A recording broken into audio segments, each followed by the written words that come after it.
السلام علیکم ناظرین، آئیے آج ہم ڈسکس کرتے ہیں دو کمیونٹیز کے درمیان، دو نیشنلٹیز کے درمیان، اور ایک طرف بلوچ کمیونٹی ہے اور دوسری طرف کردش کمیونٹی ہے۔ کردش کو ویسے ہم کرد بھی کہتے ہیں، تو آپ اس لیے کنفیوز نہ ہوئیے گا، میں آپ کی آسانی کے لیے ان کو کرد کمیونٹی کہہ دوں گا۔ دیکھیے، پہلی بات تو یہ ہے کہ بلوچوں کا اوریجن کہاں سے ہوا۔ یہ دیکھیے ایرانین پلیٹو میں ان کا اوریجن ہوا، پھر وہاں سے مائیگریٹ کیے بلوچستان میں، پھر اس کے علاوہ 3 ملکوں کے اندر یہ پائے گئے، جس میں ایران ہے، جس میں افغانستان ہے اور پاکستان ہے۔ جہاں تک بلوچستان کا تعلق ہے، پاکستان کے اندر ٹوٹل بلوچ تو 70 لاکھ ہیں، جن میں سے 60 لاکھ جو ہیں وہ بلوچستان میں پائے جاتے ہیں۔ دوسری طرف باقی جو 2 ممالک ہیں، اس میں ایک افغانستان ہے۔ افغانستان کے اندر 1,10,00,000 بلوچ پائے جاتے ہیں، اور تیسرا ملک ہے ایران۔ ایران کے اندر 2 ملین یعنی کہ 20 لاکھ بلوچ جو ہیں وہ پائے جاتے ہیں۔ اور جہاں تک ان کا ٹوٹل ایریا پاکستان کے حوالے سے اگر آپ آئیے، پاکستان میں بلوچستان کا ایریا تقریباً 43% آف پاکستان ٹیریٹری ہے، 3,42,000 اسکوائر کلومیٹر۔ یہاں پہ میں اب آپ کو ذرا بریک دے کے دوسری سائڈ پہ لے کے چلتا ہوں، کردوں کی طرف۔ ویسٹ ایشیا کے اندر ہی ان کی اوریجن ہے۔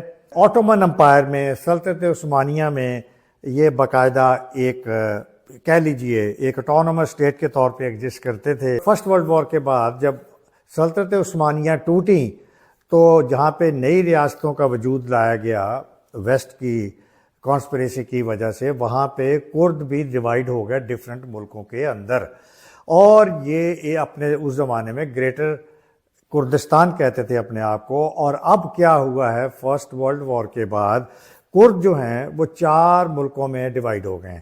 آپ یہ اب نقشے کو دیکھیے گا۔ دیکھیے، میں نے آپ کو بتایا کہ جو بلوچ ہیں، ٹوٹل بلوچ دنیا میں اگر میں بات کروں، اب ہم دنیا کی بات کر رہا ہوں، تو دنیا میں تقریباً 8 ملین ہیں، اور کرد جو ہیں یہ تقریباً 40 ملین ہیں۔ یعنی کہ آپ ان سے اندازہ کر لیجئے کتنے زیادہ ہیں۔ ایک تو یہ، اور یہ سب سے بڑی کمیونٹی ہے، اور یہ وہ کمیونٹی ہے جو کہ وداؤٹ آ اسٹیٹ ہے۔ 4 ملکوں کو یہ دیکھیے نقشے میں، یہاں پہ ایک آپ کو نارتھ میں ٹرکی نظر آ رہا ہے، یہ آپ کو میں نے سرکل کیے ہوئے ہیں۔ تو ٹرکی کی آپ ذرا دیکھیے باؤنڈری کو، ذرا میں آپ کو ٹائم دے رہا ہوں تاکہ آپ اس کو ذرا انڈرسٹینڈ کر لیں۔ اس کے بعد نیچے آ جائیں ساؤتھ میں، تو ذرا سیریا کو آبزرو کر لیں۔ تو سیریا کے اندر بھی یہ دیکھیے آپ کو کردستان کا ایک میپ نظر آ رہا ہے، اور اس کے بعد آپ تھوڑا سا اور ایسٹ سائڈ پہ چلے جائیں تو آپ کو یہ ایران نظر آ رہا ہے، اور ایران کے اندر بھی یہ آپ کو جو کردش کا جو ایریا ہے وہ یہاں پہ میں نے پرومیننٹ کیا ہوا ہے۔ اور چوتھا ملک ہے عراق۔ تو عراق کو بھی دیکھ لیجئے کہ جب پھر فرسٹ ورلڈ وار کے بعد جب سلطنت عثمانیہ ٹوٹی، تو یہ جو کرد ہیں یہ ان 4 ملکوں میں ڈیوائیڈ ہو گئے، بکھر گئے، اور تب سے یہ کردش جو ہیں یہ بھی اپنی اٹانومی، اپنی انڈیپینڈنس، اپنی گریٹر کردستان کے لیے یہ فائٹ کر رہے ہیں۔ تو آئیے ان کے بارے میں دیکھتے ہیں کہ کون سے ملک میں کتنے پائے جاتے ہیں۔ جیسے میں نے آپ کو پاکستان، ایران اور افغانستان کے اندر بلوچوں کا بتایا، اسی طرح کرد جو ہیں 40 ملین جو دنیا میں ہیں، ان میں سے سب سے زیادہ کرد جو ہیں وہ 20 ملین وہ تو ٹرکی میں پائے جاتے ہیں۔ تو ٹرکی میں تقریباً 20% پاپولیشن جو ہے وہ کرد کی ہیں، اور جس طرح میں نے کہا تھا کہ بائی اینڈ لارج بلوچ بھی سنی ہیں، اسی طرح بائی اینڈ لارج کردش بھی سنیوں کی یہ ایک آف شوٹ ہے۔ اچھا، تو ٹرکی میں سب سے زیادہ ٹرکی کو یہ فیل ہوتا ہے کہ یہ اٹانومی کی طرف جا سکتے ہیں، ان کی اسٹرینتھ بہت زیادہ ہے۔ تو دوسری طرف ایران ہے۔ ایران کے اندر دوسری ان کا لارجسٹ پڑاؤ ہے، تقریباً 10 ملین ہیں۔ اور تیسرا ملک جو ہے وہ عراق ہے، اور عراق کے اندر 8 ملین ہیں۔ اور چوتھا ملک ہے سیریا، سیریا کے اندر 3 ملین ہیں۔ تو اس طرح سے یہ ان کی پاپولیشن ہے، یہ ان کی سیگریگیشن ہے۔ اور آپ ایک دفعہ پھر نقشے میں دیکھیے، سینٹر میں بنا ہوا ہے ایریا جس کو گریٹر کردستان مینشن کیا ہوا ہے۔ تو گریٹر کردستان کی باؤنڈریز آپ دیکھ لیجئے، انہی 4 ملکوں کے ساتھ Turkey, Iran, Iraq and Syria, ان کے ساتھ یہ جوائن کر رہے ہیں۔ اب آئیے دوسری طرف کہ اسٹارٹ آف نیشنلزم، بلوچوں کا نیشنلزم کب اور کیسے سٹارٹ ہوا، اور کردوں کا جو نیشنلزم ہے وہ کب اور کیسے سٹارٹ ہوا؟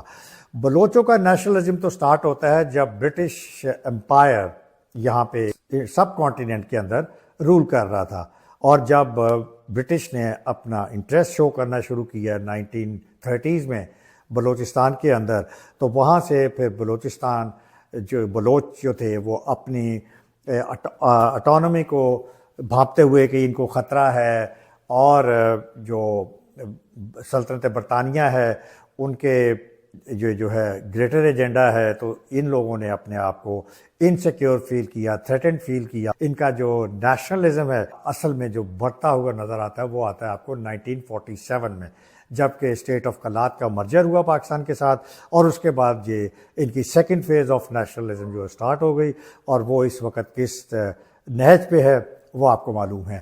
جہاں تک کردش نیشنلزم کا تعلق ہے، تو یہ کردش نیشنلزم دیکھیے، میں نے کہا کہ آٹومن امپائر میں وہ اکٹھے تھے، تو فرسٹ ورلڈ وار کے بعد جب بریک کیا گیا سلطنت عثمانیہ کو، یہ علیحدہ علیحدہ ہو گئے، تو اس وقت پھر the end of the second world war Kurdish nationalism کو فروغ دیا، اس کو جنم دیا، اور تب سے اب تک وہ یہ رجسٹ کر رہے ہیں۔ اب دونوں کے ساتھ دیکھیے کامنالٹیز، پرابلمز کیا ہیں اور کیا ان کی سملیرٹیز۔ پہلی بات تو یہ کہ دونوں ملکوں کے اندر، یعنی کہ دونوں کمیونٹی بلوچستان اور کرد، دونوں کے پاس ریسورسز ہیں۔ کردش کے پاس تو تقریباً 45 بلین آئل ریزروز ہیں، جو کہ بہت زیادہ ہیں، چھٹے یا ساتویں نمبر پہ دنیا میں آتے ہیں۔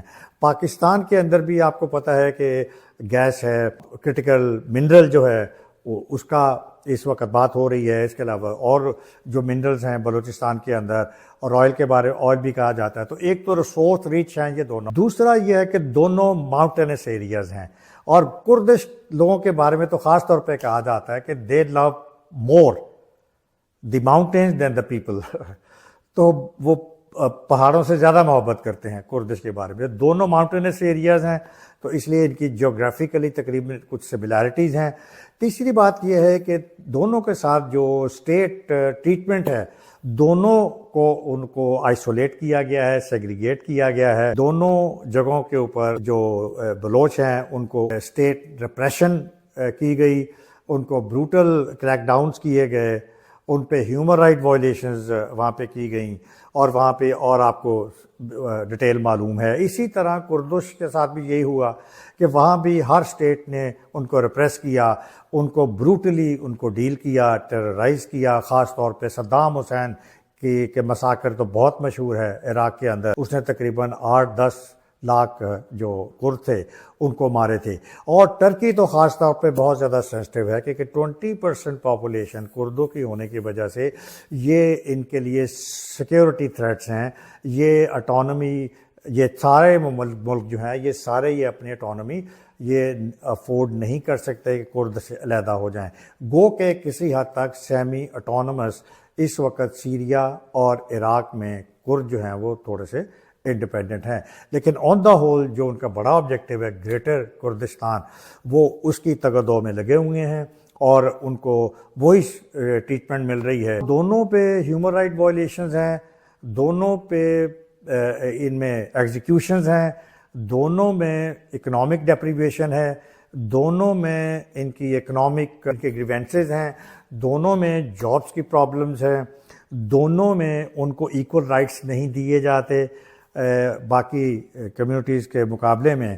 تو اس طرح سے یہ دونوں جو کمیونٹیز ہیں اپنی اپنی جگہ پہ یہ اپنی سروائیول کی جنگ لڑ رہے ہیں۔ تو افسوس کی بات یہ ہے کہ بلوچ بھی مسلم ہیں، کرد بھی مسلم ہیں، اور یہ جو ممالک ہیں یہ بھی مسلمان ہیں، لیکن اس کے باوجود اتنی زیادہ ڈسکریمنیشن ایک طرف بلوچوں کے ساتھ کیوں ہو رہی ہے اور دوسری طرف کردوں کے ساتھ کیوں ہو رہی ہے، اور یہ ریپریشن جو ہے، یہ جو ظلم ہے، یہ تشدد جو ہے، یہ کب تک جاری رہے گا؟ واضح رہے کہ دونوں کا ایجنڈا سیم ہے، کہ بلوچستان میں دیکھیے 3 طرح کے گروپس پائے جاتے ہیں۔ ایک چاہتے ہیں جی گریٹر بلوچستان، جس میں یہ تینوں ملک آ جائیں۔ ایک کہتے ہیں کہ نہیں، ہمیں انڈیپینڈنس چاہیے پاکستان کے اندر۔ اور تیسرا گروپ ہے جو کہتا ہے کہ نہیں، ہمیں آپ اچھی اٹانومی دے دیں۔ تو کردش جو ہیں وہ بہرحال اپنے طور کے اوپر وہ ایک ملک چاہتے ہیں، اور جس طرح سے وہ پہلے اکٹھے رہا کرتے تھے۔ اس کا سلوشن کیا ہے اور کس طرح سے اس کو سارٹ آؤٹ کیا جا سکتا ہے؟ دنیا میں انصاف تو ملتا نہیں ہے، دنیا میں ہر جگہ پہ ہیومن رائٹ جو پروٹیکشن کا پرچار تو ہوتا ہے، لیکن ہیومن رائٹ وائلیشنز ہر جگہ پہ جاری رہتی ہیں۔